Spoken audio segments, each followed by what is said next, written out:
यो चाहिँ इलामको चिया बगान। इलाम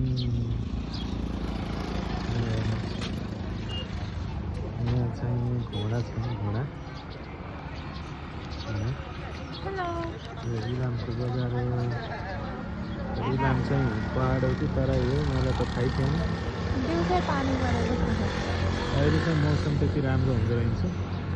यहाँ चाहिँ यो घोडा हो, उहाँले चाहिँ घोडामाथि चढ्छु भन्नुहुन्छ।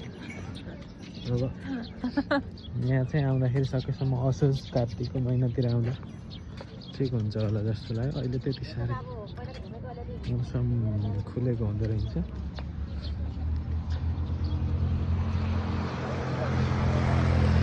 हामी चाहिँ हिजो गुल्मीदेखि हिँडेको, गुल्मीदेखि अस्ति गुल्मीदेखि हिँडेको। हिजो झापा बसेर आज इक्जाम थियो। इक्जाम सकाएर इक्जाम त त्यस्तै हो।